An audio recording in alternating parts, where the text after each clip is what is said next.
Hello बच्चों, class 11th physics के lecture में आपका बहुत बहुत स्वागत है। जो लेक्चर है आपके बोर्ड्स के लिए, मींस अगले साल जो आपको फाइनल एग्जाम देने हैं उनके लिए, और जेई मेंस के लिए। ठीक है, जो भी बच्चे जेई मेंस की तैयारी कर रहे हैं 2027 में जो आपको पेपर देना है उसके लिए ये लेक्चर बना हुआ है। So welcome to trending tutor. और जो भी बच्चे नए हैं प्लीज़ चैनल को सब्सक्राइब कर लो, क्योंकि यहाँ पे क्लास 11th और 12th आपको फ्री ऑफ कॉस्ट कराई जाती है, जो रहेगा आपका जेई मेंस और बोर्ड्स के लिए। मीन्स अभी तो आप क्लास 11th में हो, नेक्स्ट ईयर आप क्लास 12th में हो जाओगे तो पूरा का पूरा सीबीएसई बोर्ड्स, जिसमें हमारा टारगेट रहता है 90% से ऊपर का। ठीक है, आपको पूरा फिजिक्स केमिस्ट्री मैथ यहीं पे कराया जाएगा, बोर्ड के हिसाब से भी और जेई मेंस के हिसाब से भी। तो चैनल को सब्सक्राइब कर लो। और आज है हमारा वेक्टर का लेक्चर नंबर 6, जिसमें हम पढ़ने वाले हैं। अच्छा, ये भी बता दूं भैया, टेलीग्राम चैनल का लिंक डिस्क्रिप्शन में दिया हुआ है। ठीक है, वहां से आप नोट्स डाउनलोड कर सकते हो। चलो जी, आज का हमारा टॉपिक है, हम पढ़ने वाले हैं मल्टीप्लिकेशन ऑफ वेक्टर। ठीक है, हमने एडिशन देख लिया, सब्ट्रैक्शन देख लिया, अब हम देख रहे हैं मल्टीप्लिकेशन, कि दो वेक्टर्स को मल्टीप्लाई कैसे किया जाता है। और मल्टीप्लिकेशन के दो मेथड हैं। आज हम पहला मेथड देख रहे हैं, डॉट प्रोडक्ट। तो आज आपका डॉट प्रोडक्ट खत्म हो जाएगा, नेक्स्ट क्लास में आपका क्रॉस प्रोडक्ट खत्म हो जाएगा, तो आपका पूरा वेक्टर्स क्या हो जाएगा, खत्म हो जाएगा। इसके बाद हमारा सिलेबस बहुत जल्दी जल्दी भागेगा। ठीक है, उसका रीज़न ये मैं बता दूं, क्योंकि हम पूरा का पूरा बेसिक्स कवर कर चुके होंगे। अगर बेसिक्स हमारे कवर हो जाते हैं तो सिलेबस बहुत जल्दी चलता है भाई। चलो जी, डॉट प्रोडक्ट स्टार्ट करते हैं। देखो, डॉट प्रोडक्ट को हम स्केलर प्रोडक्ट भी कहते हैं, also known as scalar product. और आप साथ साथ नोट्स बना लो तो आपके लिए बहुत फ़ायदेमंद है। ठीक है, अदरवाइज आप डाउनलोड करके बाद में बना सकते हो, क्योंकि मैं कोशिश करता हूँ जैसे हम बोर्ड में क्लास में पढ़ते हैं ना, टीचर पढ़ाता है बोर्ड पे, साथ साथ लिखते हो आप, वैसे ही हम करें। ठीक, ताकि उससे ज़्यादा समझ भी आता है। तो जी, इसको रिप्रेजेंट कैसे करते हैं, कि रिप्रेजेंटेशन कैसे की जाती है। मान लो दो वेक्टर्स हैं हमारे पास, ए वेक्टर, ठीक, और बी वेक्टर। इन दोनों को हमें क्या करना है, मल्टीप्लाई करना है। तो इनका जो डॉट प्रोडक्ट लिखा जाएगा वो ए डॉट बी। ठीक है, ए डॉट बी। क्लियर हो गया। अब देखो, इसको स्केलर प्रोडक्ट क्यों बोलते हैं, इसको स्केलर प्रोडक्ट क्यों बोलते हैं। मान लो हमारे पास दो वेक्टर थे, ए और बी, उनका आपने डॉट प्रोडक्ट निकाला। तो ए वेक्टर डॉट बी वेक्टर, इनका आपने प्रोडक्ट निकाला। अब यहाँ पे इसका कुछ ना कुछ तो क्या आएगा, रिजल्ट आएगा। इसका कुछ ना कुछ क्या आएगा, रिजल्ट आएगा। अब ये जो रिजल्ट होता है बेटा, ये ना एक स्केलर क्वांटिटी होती है। ठीक है, ये रिजल्ट जो आएगा ये एक स्केलर क्वांटिटी आएगी। ठीक है, इसीलिए इसको स्केलर प्रोडक्ट भी हम बोलते हैं, इसीलिए इसको स्केलर प्रोडक्ट भी बोला जाता है। अच्छा, जैसे एक चीज आपने क्लास 9th में, है ना, एक चीज पढ़ी थी, work is equal to force into displacement. Force into displacement, ये चीज आपने पढ़ी थी क्लास 9th में, है ना। अभी भी पढ़ी है, यूनिट एंड डायमेंशन में भी ये चीज पढ़ी है। तो अभी देखो, फोर्स क्या है, वेक्टर क्वांटिटी है। फोर्स क्या है, वेक्टर क्वांटिटी है। डिस्प्लेसमेंट क्या है, वेक्टर क्वांटिटी है। अब दो वेक्टर को जब आप मल्टीप्लाई कर रहे हो तो रिजल्ट क्या आ रहा है, वर्क कैसी क्वांटिटी है, स्केलर क्वांटिटी है। वर्क कैसी क्वांटिटी है, स्केलर क्वांटिटी है। मतलब दो वेक्टर क्वांटिटी को, फोर्स वेक्टर है, डिस्प्लेसमेंट वेक्टर है, उन दोनों को आपने मल्टीप्लाई किया, क्या आया, वर्क। वर्क जो है वो स्केलर क्वांटिटी मिली। मीन्स दो वेक्टर को मल्टीप्लाई करके क्या आ रहा है, स्केलर आ रहा है। ये जो मल्टीप्लिकेशन होता है फोर्स और डिस्प्लेसमेंट का, है ना, ये कैसा मल्टीप्लिकेशन होता है, ये डॉट प्रोडक्ट होता है। आपने इसका फॉर्मूला कुछ बच्चों ने ये भी पढ़ा होगा, कि एफ एस कोस थीटा, साथ में हमारे यहाँ पे क्या आता है, कोस थीटा, है ना। तो कोस थीटा बेटा डॉट प्रोडक्ट के लिए यूज किया जाता है, कोस थीटा डॉट प्रोडक्ट के लिए यूज किया जाता है। समझ गए। ठीक है, अब हमने रिप्रेजेंटेशन देख ली, हमने ये भी देख लिया कि भैया इसको स्केलर प्रोडक्ट क्यों कहते हैं। अब डॉट प्रोडक्ट निकालना कैसे है। ठीक है, मान लो हमारे पास दो वेक्टर्स हैं ना, ए वेक्टर और बी वेक्टर। इन दो वेक्टर्स का हमें डॉट प्रोडक्ट निकालना है, तो कैसे निकालेंगे। ठीक है, अगर इनके बीच में हमें एंगल पता है, हैविंग एंगल थीटा, ये लिख लेते हैं, हैविंग एंगल थीटा, इनके बीच में ये दो वेक्टर्स हैं हमारे,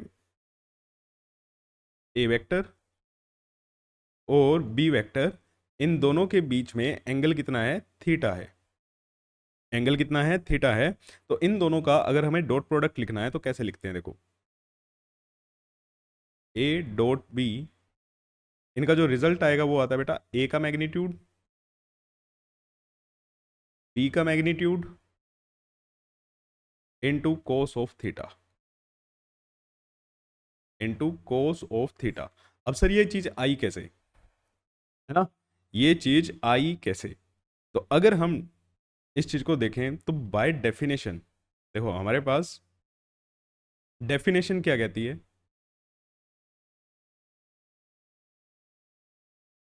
बाय डेफिनेशन, इसकी डेफिनेशन हमें क्या बोलती है, देखो डेफिनेशन इंपॉर्टेंट है, पूछी जा सकती है, ठीक है, और डेफिनेशन इतनी इंपॉर्टेंट है कि ये कहीं आपके एडवांस के क्वेश्चंस में भी यूज होती है। ठीक, डेफिनेशन है इसकी, it is the product of, it is the product of magnitude of a vector, magnitude of a vector to the projection of another vector on it. अब ये प्रोजेक्शन वर्ड है, इसको हाईलाइट कर लेना आप, projection of another vector on it.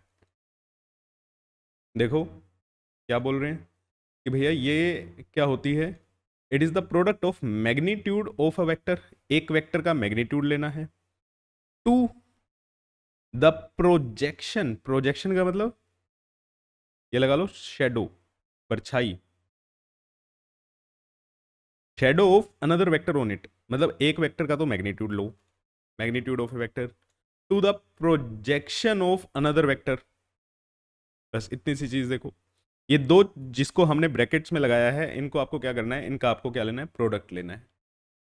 Product किस किस का, एक वेक्टर का मैग्नीट्यूड और उस वेक्टर के ऊपर दूसरे वेक्टर की प्रोजेक्शन, एक वेक्टर का मैग्नीट्यूड और उस वेक्टर के ऊपर दूसरे वेक्टर की प्रोजेक्शन। ठीक है, समझ आया? जैसे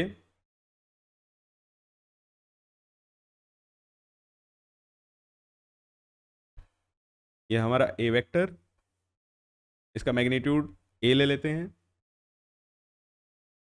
ये है बी वेक्टर जिसका मैग्नीट्यूड बी हो गया, इनके बीच में एंगल हो गया बेटा थीटा। ठीक है, अब हमने ए डॉट बी निकालना है, ए डॉट बी, तो ये क्या आएगा, एक का मैग्नीट्यूड, हमने ए का क्या ले लिया, मैग्नीट्यूड। अब डेफिनेशन क्या कहती है, जिसका मैग्नीट्यूड लिया है उसके ऊपर दूसरे वेक्टर की प्रोजेक्शन ले लो, उसके ऊपर दूसरे वेक्टर की प्रोजेक्शन ले लो। अब प्रोजेक्शन मतलब शेडो। अगर मैं इस बी वेक्टर पे इधर से लाइट डालता हूं, ठीक है, अगर मैंने यहाँ पे लाइट डाली तो भैया बी वेक्टर की एक यहाँ पे शेडो दिखाई देगी, इसके ऊपर ऐसे, है ना, एक यहाँ पे शेडो बनेगी। क्लियर है ना भाई, ये चीज़ तो क्लियर है। अब ये शेडो की लेंथ कितनी होगी, ये जो शेडो होगी ये कितनी होगी, रेजोल्यूशन में भी सिखाया है, ये कितनी हो जाएगी, बी कोस थीटा, ट्रिग्नोमेट्री से लगा लो आप, ये कितनी हो जाएगी, बी कोस थीटा। तो डेफिनेशन क्या कहती है, एक वेक्टर का magnitude into product of magnitude of one vector and projection. अब इसकी प्रोजेक्शन ये हमारी क्या है, ये क्या है, प्रोजेक्शन। तो ऐसे ना लिख के ये हम लिख देते हैं, ये हमारी क्या है, projection of B vector, projection of B vector. तो बी वेक्टर की प्रोजेक्शन कितनी आई, बी कोस थीटा, प्रोजेक्शन कितनी आई, बी कोस थीटा। तो वही रिजल्ट आ गया, देखो ए डॉट बी क्या आया, ए बी कोस थीटा। तो अगर हमें एंगल गिवन है, दो वेक्टर्स के बीच में अगर हमें एंगल गिवन है, तो एंगल का यूज करके हम कैसे निकाल सकते हैं भैया, ए बी कोस थीटा से। तो ध्यान रखना, ठीक है, ध्यान रखना भाई, क्या आएगा, डॉट प्रोडक्ट में कोस थीटा यूज होता है, डॉट प्रोडक्ट में कोस थीटा यूज होता है। क्लियर? क्लियर है जी बात? Okay, very good. अब अगर ज़रूरी थोड़ी है हमें एंगल ही गिवन हो, अगर हमें एंगल ना गिवन हो फिर कैसे करेंगे? ठीक है, if vectors are in I cap, J cap and K cap form. भैया हमें एंगल नहीं गिवन, हमें दो वेक्टर्स गिवन है, A vector A one I cap plus A two J cap plus A three K cap. Last class में position vector, displacement vector आपने निकालने सीखे हैं, तो आपको पता है कैसे रिप्रेजेंट किया जाता है वेक्टर को। आई कैप, जे कैप, के कैप की फॉर्म में रिप्रेजेंट किया जाता है। यूनिट वेक्टर लास्ट क्लास में पढ़े हैं आपने, है ना? तो वहीं से अगर हमें यूनिट वेक्टर की फॉर्म में अगर गिवन है, ठीक है, आई कैप, जे कैप, के कैप की फॉर्म में, जिसको हम क्या बोलते हैं, यूनिट वेक्टर की फॉर्म में गिवन है, तो हम कैसे निकालेंगे? अब हमें एंगल तो नहीं पता, ठीक है, B one I cap plus B two J cap plus B three K cap. अगर हमें अब इनका डॉट प्रोडक्ट निकालना है, ए डॉट बी, तो इनको मल्टीप्लाई करेंगे, A one I cap plus A two J cap plus A three K cap into B one I cap plus B two J cap plus B three K cap. ये चीज़ की जाएगी।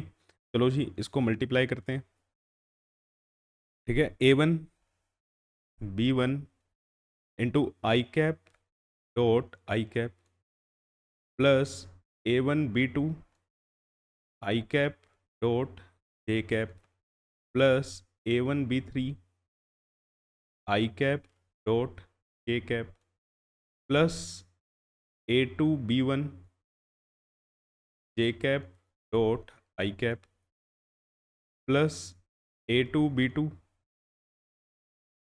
जे cap dot J cap plus A two B three J cap dot K cap plus A three B one के cap dot I cap plus A three B two K cap dot J cap plus A three B three K cap dot K cap. चलो multiply करके ये आया, बिल्कुल, बहुत बढ़िया। अब देखो इसको फर्दर सोल्व कैसे करना है।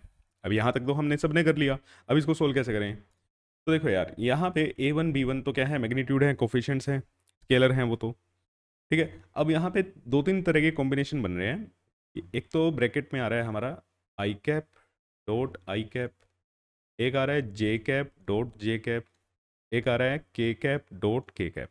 मतलब एक तो सिमिलर सिमिलर वाले बन रहे हैं, और एक कॉम्बिनेशन बन रहा है जिसमें आई कैप डॉट जे कैप है, आई कैप डॉट के कैप है, या जे कैप डॉट के कैप है ना? ऐसे ही है।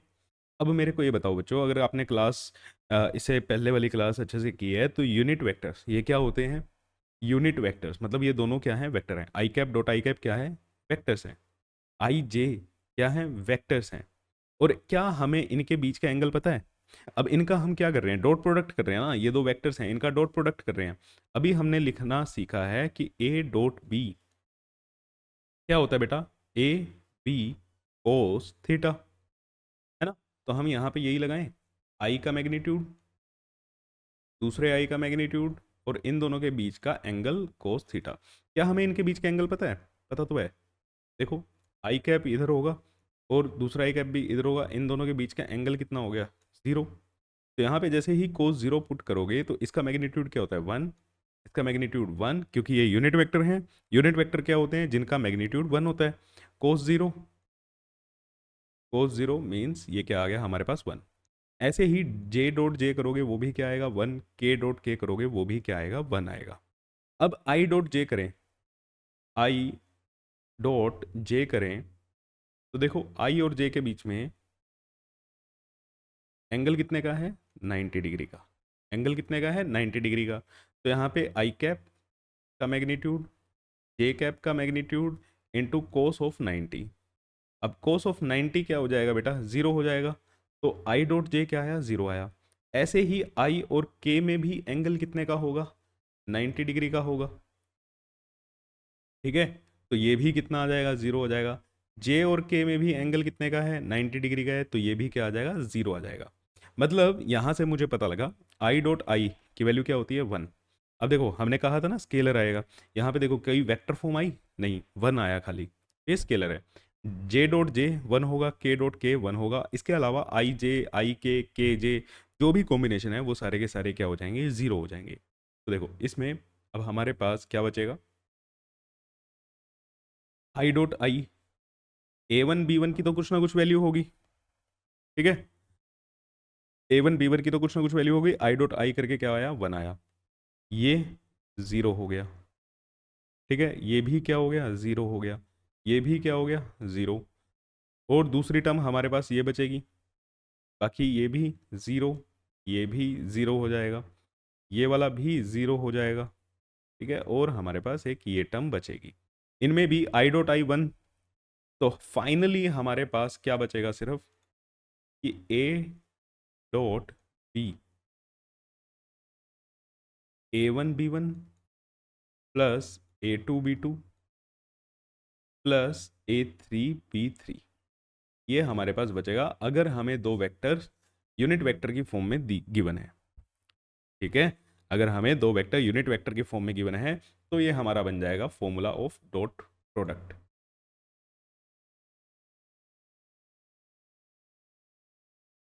Formula of dot product.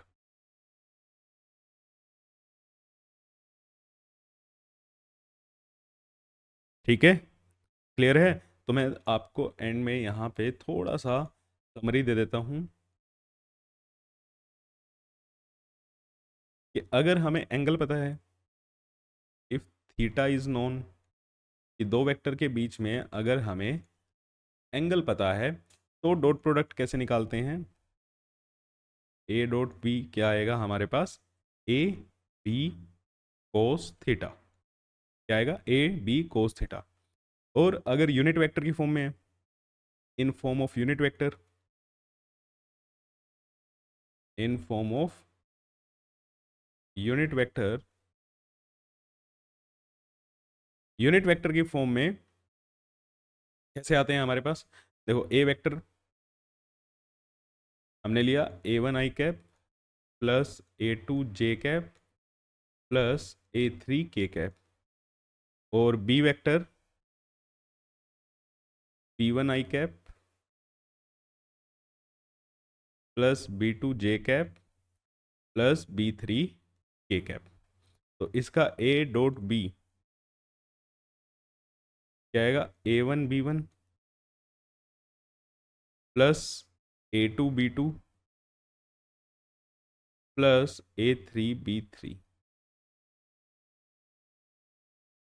ठीक है, तो ये आएगा। अब इसमें कर क्या रहे हैं, देखो ए वन बी वन क्या है, आई कैप वालों को मल्टीप्लाई करो, ए टू बी टू क्या है, जे कैप वालों को मल्टीप्लाई करो, और ए थ्री बी थ्री क्या है, के कैप वालों को मल्टीप्लाई करो। ठीक, तो ये हो गया हमारे फॉर्मूला ऑफ डॉट प्रोडक्ट। या डॉट प्रोडक्ट सिर्फ ऐसे ही निकाला जाएगा, अगर आपको एंगल पता होगा तो कोस थीटा वाला लगा दो, अगर एंगल नहीं पता, ठीक है, वेक्टर फॉर्म में गिवन है, तो आप सिंपली आई आई वालों को मल्टीप्लाई करो, जे वालों को मल्टीप्लाई करो, और के वालों को मल्टीप्लाई करो। क्लियर है। अब कुछ नोट्स लिख लेते हैं इसके बारे में,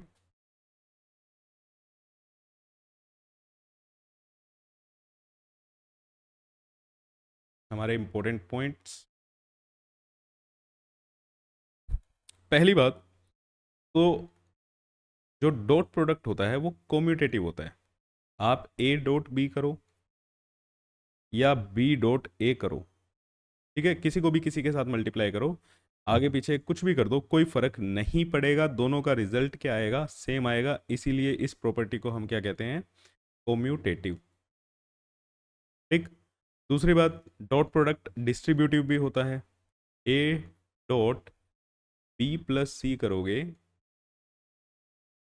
तो ये क्या आएगा, A dot B plus A dot C. इसका मतलब ये क्या होता है, डिस्ट्रीब्यूटिव। ये चीज़ आप कर सकते हो। तीसरी चीज़ आपको क्या ध्यान रखनी है कि आई डॉट आई या जे डॉट जे या के डॉट के ये बराबर होते हैं और इनकी वैल्यू क्या होती है, 1 होती है। ठीक है।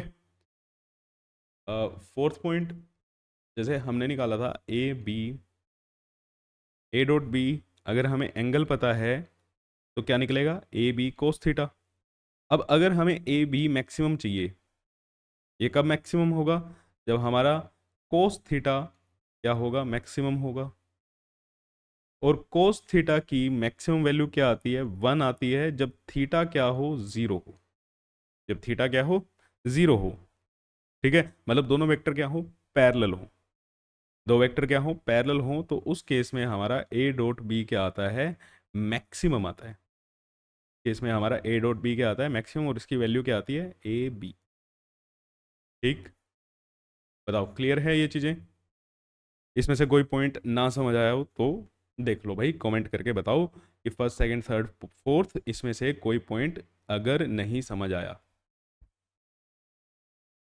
चलो तो फिर आगे चलते हैं, और अब हम स्टार्ट करते हैं एप्लीकेशन ऑफ डॉट प्रोडक्ट। ठीक है, कि डॉट प्रोडक्ट का हम इस्तेमाल कहाँ कहाँ पे कर सकते हैं बेटा, समझ आई। ये क्या है कि डॉट प्रोडक्ट का इस्तेमाल हम कहाँ कहाँ पे कर सकते हैं। तो पहली एप्लीकेशन है to find angle between two vectors. To find angle between two vectors. दो वेक्टर्स अगर आपको गिवन है और कोई कहता है इन दो वेक्टर्स के बीच में एंगल कितने का है, तो आप क्या कर सकते हो, डॉट प्रोडक्ट का इस्तेमाल कर सकते हो। जैसे यह है हमारे पास बी वेक्टर और यह है हमारे पास ए वेक्टर, इनके बीच में एंगल कितना है, थीटा। अब यहाँ से हमें पता है कि अगर हम ए डॉट बी करें तो ये क्या आएगा, ए बी कोस थीटा। तो A dot B divided by A B is equal to cos theta. ठीक है, is equal to cos theta. तो एंगल अगर हमें फाइंड करना है तो डॉट प्रोडक्ट से इजीली फाइंड किया जा सकता है। डॉट प्रोडक्ट से इजीली फाइंड किया जा सकता है। जैसे अगर मैं एक एग्जांपल दूं, फाइंड एंगल बिटवीन आई कैप प्लस जे कैप प्लस के कैप एंड जे कैप। ये दो वेक्टर हैं। ठीक है, यूनिट वेक्टर की फॉर्म में आपको दो वेक्टर दे दिए, आई प्लस जे प्लस के, और एक वेक्टर है जे कैप। मतलब हमारे पास एक वेक्टर ए मान लो कि आई कैप प्लस जे कैप प्लस के कैप, और एक वेक्टर बी मान लो जिसकी वैल्यू है जे कैप। ठीक है, तो इनके बीच में ए वेक्टर और बी वेक्टर के बीच में अगर मुझे एंगल बताना है तो एंगल कैसे बताऊंगा, cos theta is equal to A dot B upon magnitude of A into magnitude of B. ठीक है, अब मेरे को ये बताओ इसमें से आपको कौन सी चीज़ नहीं निकालनी आती। अब यहाँ पे हम वैल्यू डालेंगे। वैल्यू डालने के लिए हम सारी चीज़ें निकाल लेते हैं कि ए वेक्टर डॉट बी वेक्टर की वैल्यू क्या आएगी भाई, देखो आई कैप प्लस जे कैप प्लस के कैप इंटू जे कैप। तो जे कैप को मल्टीप्लाई करेंगे तो ये क्या आएगा, देखो चलो मैं करता भी हूँ। आई को आई से, यहाँ पे तो आई की कोई फॉर्म ही नहीं है, मतलब ज़ीरो। प्लस जे को जे से करेंगे 1 इंटू 1, प्लस के को के से करेंगे, दूसरे वाले में के की कोई फॉर्म ही नहीं है, तो यहाँ पे क्या आ गया, 1 आ गया। ठीक है, अब ये क्या है, ए का मैग्नीट्यूड। ये ए का मैग्नीट्यूड है। ए का मैग्नीट्यूड कैसे निकलेगा भाई, मैग्नीट्यूड निकालना सिखाया, 1 का स्क्वायर प्लस 1 का स्क्वायर प्लस 1 का स्क्वायर, तो ये कितना आया, √3। बी का मैग्नीट्यूड क्या आ जाएगा, 1 का स्क्वायर, तो ये आ जाएगा 1। तो वैल्यू डालो, ए डॉट बी की वैल्यू कितनी आई, 1। ठीक है, और ए बी की वैल्यू कितनी आएगी, √3 इंटू 1, दैट इज √3। तो एंगल कितना आया, कोस थीटा की वैल्यू क्या आई हमारे पास, कोस थीटा की वैल्यू क्या आई हमारे पास 1/√3। तो यहाँ से थीटा की वैल्यू कितनी आ गई, कोस इनवर्स 1/√3। अब कुछ बच्चे करेंगे सर कोस के टेबल में तो 1/√3 आता ही नहीं है भाई, कोस के टेबल में तो 1/√3 आता ही नहीं। तो हमने कब कहा है क्या दिक्कत है, वैल्यू तो निकाल सकते हैं ना। है आपको नहीं निकालनी आती इसका मतलब ये थोड़ी है कि यार ये वैल्यू होती ही नहीं। ठीक है, वैल्यू तो होती है, वैल्यू होती है ये, ठीक है। ऐसा मत कह देना कि गलत आ गया। भाई आपको टेबल जो पड़ी हुई है वो अलग है, ठीक है, उसमें हमने कुछ स्पेसिफिक एंगल्स की ही सीखी है, लेकिन यहाँ पे बेटा कुछ भी वैल्यू आ सकती है। तो थीटा की वैल्यू कोस इनवर्स 1/√3। सर हमें तो ये वैल्यू पता ही नहीं, हमें कैसे निकाल लेंगे, ठीक है, कोई जरूरत ही नहीं है निकालने की, यहीं पे छोड़ दो, यही आपका क्या है आंसर है। ठीक है, यही आपका क्या है आंसर है। अगर गूगल पे जाके चेक करोगे तो थीटा की वैल्यू अप्रोक्सीमेटली 54.7 के आसपास, मतलब 54 डिग्री या 54.5 के आसपास आती है ये। ठीक है, ये चेक कर सकते हो आप गूगल पे जाके। आपको निकालनी है, नहीं निकालने की कोई ज़रूरत नहीं है। ठीक है, चलो जी, नेक्स्ट प्रॉपर्टी हमारी, और ये बहुत ज़्यादा इंपॉर्टेंट है भाई, जितने स्टार मार्क करने हैं कर लेना। To check vectors are perpendicular or not, to check vectors are perpendicular, दो वेक्टर परपेंडिकुलर हैं या नहीं इनको चेक करने के लिए डॉट प्रोडक्ट निकाला जाता है। Most important property. अच्छा एक चीज और बता दूं कि सर ये प्रॉपर्टी कैसे पूछी जाएंगी, है ना, ये एप्लीकेशंस कैसे पूछी जाएंगी, ये आपको डायरेक्ट कोई नहीं पूछेगा। ठीक है, ये डायरेक्ट बहुत कम क्वेश्चन आते हैं। फिर कैसे आएंगे सर क्वेश्चन, आप आगे मैकेनिक्स पढ़ोगे, उसमें कई बार ऐसी चीज़ें लिखी आ जाएंगी, कई वर्ड लिखे आ जाएंगे कि भैया दो वेक्टर परपेंडिकुलर हैं। अब जैसे ही दो वेक्टर परपेंडिकुलर हैं ये आप सुनते हो, तो उसके लिए आपके ध्यान में क्या आना चाहिए कि भैया कहीं ना कहीं डॉट प्रोडक्ट की बात हो रही है, कहीं ना कहीं दो वेक्टर्स परपेंडिकुलर हैं तो उनके डॉट प्रोडक्ट से रिलेटेड कोई बात है। ठीक है, जैसे अगर दो वेक्टर परपेंडिकुलर हैं, परपेंडिकुलर का मतलब उनके बीच में एंगल कितना है 90 डिग्री, ए वेक्टर और ये बी वेक्टर, इनके बीच में एंगल कितना हो गया, थीटा कितना हो गया 90, जब ही दो वेक्टर क्या होंगे, परपेंडिकुलर होंगे। ठीक है, तो अगर इनका ए डॉट बी निकालो तो ये क्या आएगा, ए बी कोस 90, और ये क्या आया 0। तो ये तुम्हारी कंडीशन बन गई। अगर कभी भी दो वेक्टर्स, अगर कभी भी दो वेक्टर्स परपेंडिकुलर होंगे तो उनका डॉट प्रोडक्ट 0 आएगा। ठीक है, ठीक है, तो means to prove two vectors, two vectors to be perpendicular, to be perpendicular, their dot product has to be 0. Their dot product has to be 0. कि अगर दो वेक्टर को आपको कभी भी परपेंडिकुलर प्रूव करना है या कहीं पे भी क्वेश्चन में आप परपेंडिकुलर वर्ड सुनो वेक्टर से रिलेटेड, तो समझ जाना भैया उनका डॉट प्रोडक्ट क्या है, 0 है। और डॉट प्रोडक्ट को हम किस तरीके से लिखते हैं, दूसरी form a1b1 plus a2b2 plus a3b3, इसकी वैल्यू भी क्या आएगी, 0 आएगी। क्लियर है, ठीक है, जैसे बस यहां से आपको ध्यान रख लो कि कभी भी परपेंडिकुलर वर्ड सुनो वेक्टर्स के केस में तो डॉट प्रोडक्ट आपके ध्यान में आना चाहिए। जैसे अगर हम एक वेक्टर लें, A vector 2i cap plus 2j cap minus x k cap, ठीक, and B vector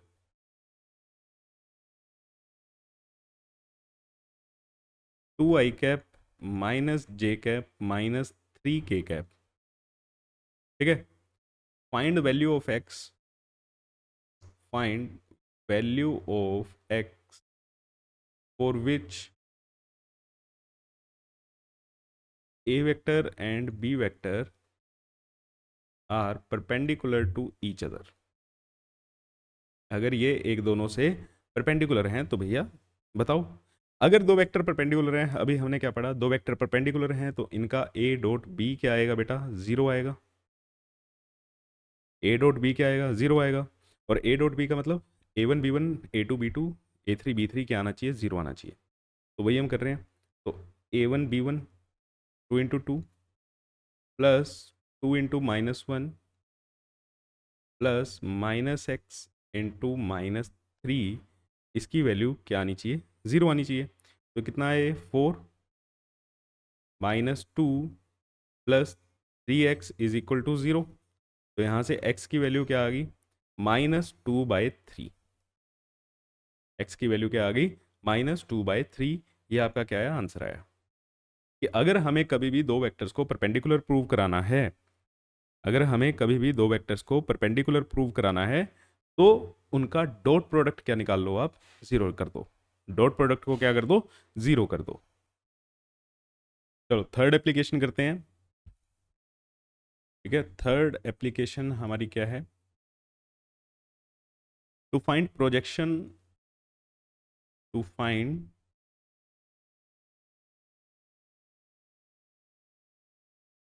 projection on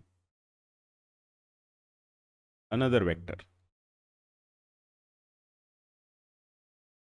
दूसरे वेक्टर पे प्रोजेक्शन फाइंड करने के लिए भी इसका इस्तेमाल किया जाता है। ठीक है, जैसे प्रोजेक्शन कैसे निकालेंगे, ये ए वेक्टर, ये हमारा बी वेक्टर। अगर हमें बी वेक्टर की प्रोजेक्शन निकालनी है ए पर, बी वेक्टर की प्रोजेक्शन निकालनी है ए पे, तो मैं इसको बोल देता हूं ये हमारा क्या हो गया, एक वेक्टर हो गया सी वेक्टर। ठीक है, ये हमारा क्या हो गया, एक वेक्टर हो गया सी वेक्टर, इस प्रोजेक्शन को। क्लियर, ठीक है। ये क्या है, this is the projection of,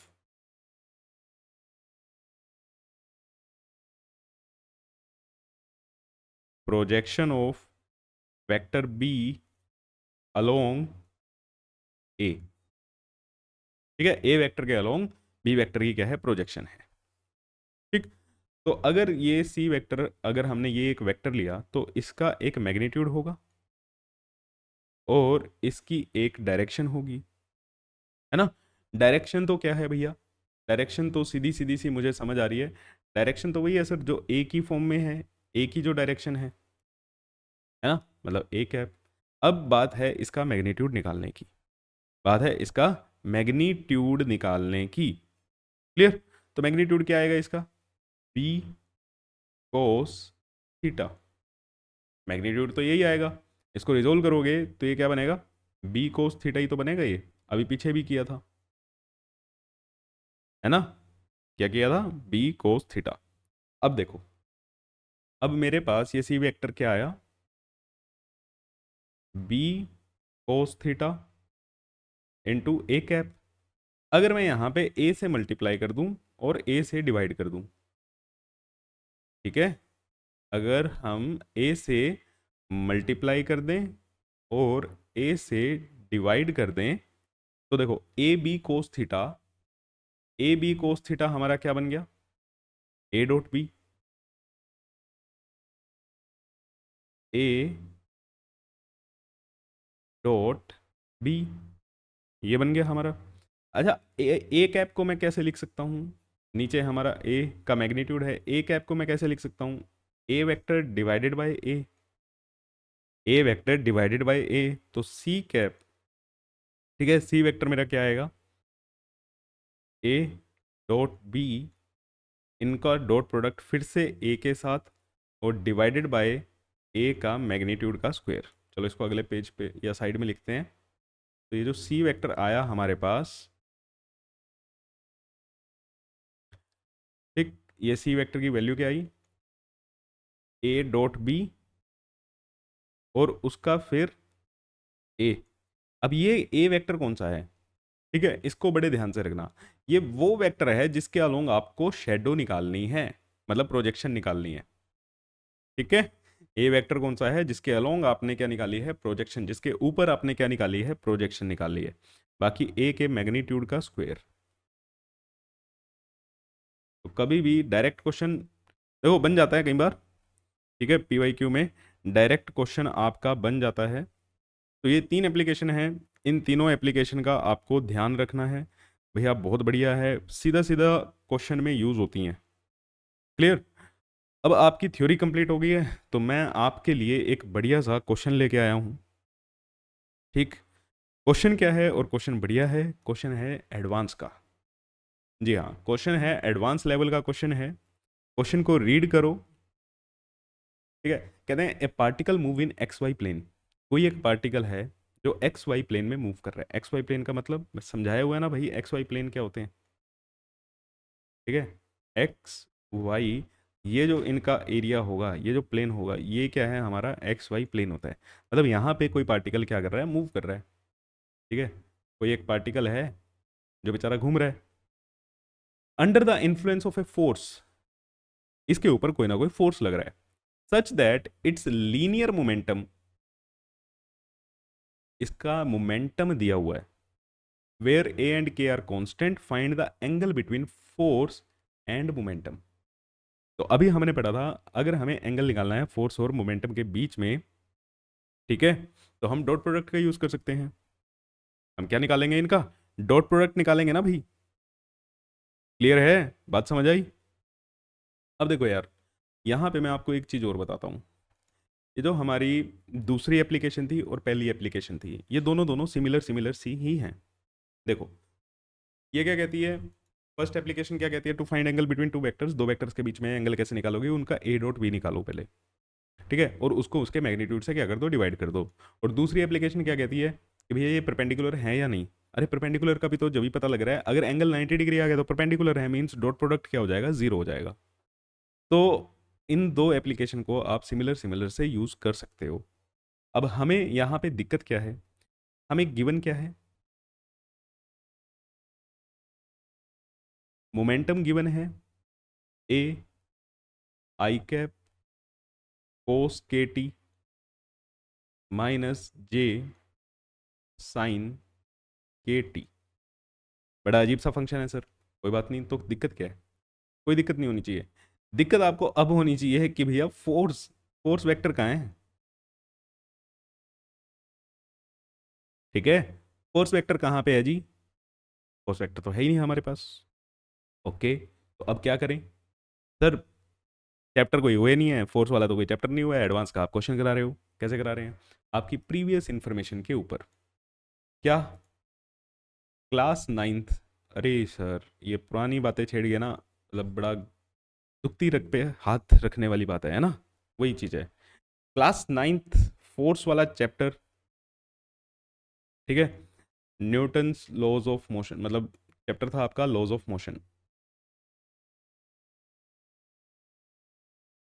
देखो जो जेई का एग्जाम है ना बेटा, वो आपकी पूरी नॉलेज चेक करता है, इसीलिए मैं बताता हूँ क्वेश्चन जब भी आपके सामने आए तो पूरा सोच लेना। आज तक आपने जितनी पढ़ाई की है सब कुछ सोच लेना। लॉज ऑफ मोशन में आपने सेकंड लॉ पढ़ा था, ठीक है, सेकंड लॉ की डेफिनेशन क्या थी, सेकंड लॉ क्या बोलता था, force is directly proportional to rate of change of momentum, rate of change of momentum. अब यहाँ पे प्रोपोर्शनैलिटी का साइन हटता था, कांस्टेंट आता था, उसकी वैल्यू क्या होती थी, वन होती थी। तो हम यहाँ से वन वैल्यू लेके डायरेक्टली ये कर सकते हैं, force is equal to rate of change of momentum.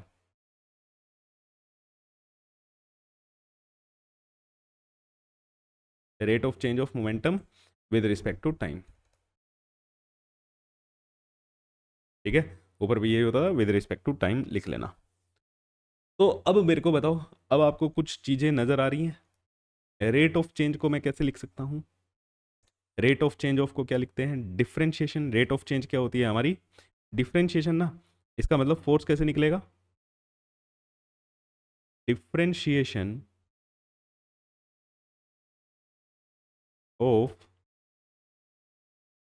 Momentum with respect to time. तो ये इंफॉर्मेशन आपकी क्लास 9th की, और ये इंफॉर्मेशन ठीक है क्लास 11th की, कि रेट ऑफ चेंज को हम कैसे लिख सकते हैं, डिफरेंशिएशन। तो भैया अगर क्लास 9th वाली पता है तो ही आप क्लास 11th वाली लगा पाओगे, इसीलिए कहते हैं पूरा सोचना है। तो मतलब अब फोर्स तो निकालना, अब झंझट खत्म भाई। फोर्स कैसे निकालेंगे हम? Very good. फोर्स कैसे निकालेंगे? Force is rate of change of momentum, मतलब D by D T of momentum. Momentum भी एक वेक्टर क्वांटिटी होती है, तो मोमेंटम की वैल्यू दी हुई है हमें, तो D by D T of A कोस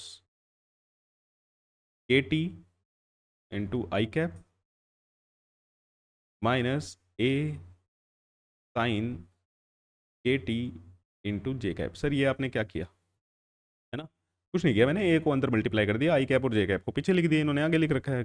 गंदी सी फॉर्म बना के दे रखी है, हमने अच्छी सी बना ली। ठीक है।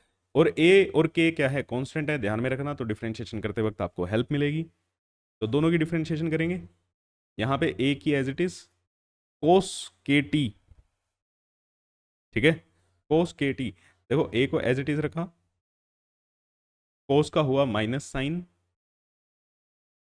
के टी। अब एंगल का होगा यहाँ पे के, देखो टी के रिस्पेक्ट में करना है, चेन रूल लगा है यहाँ पे, और ये I cap as it is minus A sin K T का क्या होगा, कोस के टी इंटू के टी का क्या होगा, के, और ये जे कैप। तो मेरे पास फोर्स की क्या वैल्यू आई?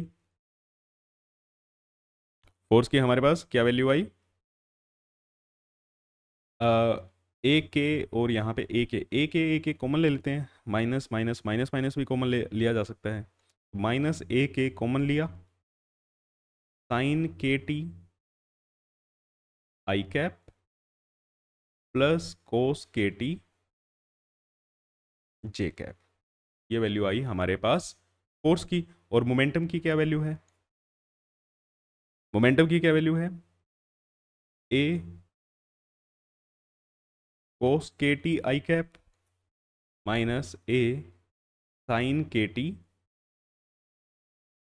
जे कैप। इन दोनों को हम क्या करना है, इनका एंगल निकालना है। एंगल निकालने के लिए हमें पहले इनका डॉट प्रोडक्ट निकालना पड़ेगा, और फिर इनके मैग्नीट्यूड से क्या करना पड़ेगा, डिवाइड करना पड़ेगा। एंगल तो जब ही आएगा। तो चलो पहले इनका डॉट प्रोडक्ट निकालते हैं। तो एफ डॉट पी, पहले मैं इसको कॉपी कर लेता हूँ ताकि हमें बार बार स्लाइड पे पीछे ना आना पड़े। एडवांस लेवल का क्वेश्चन है भाई, ठीक है, आप कॉपी पे ध्यान से करो अपनी, और रफ कॉपी लेके बैठा करो, आपको ही करने हैं क्वेश्चन। तो एफ डॉट पी, आई कैप वालों को मल्टीप्लाई करना है, ठीक है। तो ये क्या बनेगा हमारा, माइनस ए स्क्वेयर के sign K T into cos K T. I cap वालों को मल्टीप्लाई करा, जे कैप वालों को मल्टीप्लाई करो, तो यहाँ पे माइनस माइनस प्लस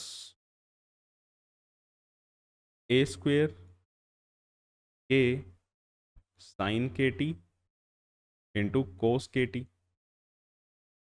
ये बना। तो ये दोनों तो इक्वल अपोजिट बन गए, ये भी कैंसिल, ये भी कैंसिल। अब एफ डॉट पी तो क्या आ गया, जीरो आ गया। एफ डॉट पी तो क्या आ गया, जीरो आ गया। तो आपको ए का मैग्नीट्यूड बी का मैग्नीट्यूड निकालने की जरूरत ही नहीं है। अब या तो आप देखो इस फॉर्मूले में डालो, अब यहाँ से दो तरीके से कर सकते हो आप, ठीक है। या तो आप कोस थीटा वाले फॉर्मूले में डालोगे, जैसे ही F dot P upon magnitude of F into magnitude of P, जैसे ही आपने जीरो डाला तो कोस थीटा क्या आ गया, जीरो। थीटा की वैल्यू क्या आ गई यहाँ से, 90 डिग्री। थीटा की वैल्यू क्या आ गई, 90 डिग्री, मतलब इन दोनों के बीच में एंगल क्या है, 90 डिग्री है। या आप सीधा यहाँ से ही बोल सकते हो भाई, डॉट प्रोडक्ट दो वेक्टर्स का डॉट प्रोडक्ट जीरो आ रहा है, कब आएगा dot product zero, means they are perpendicular, means they are perpendicular. Perpendicular हैं तो थीटा की वैल्यू कितनी होगी, 90 डिग्री होगी।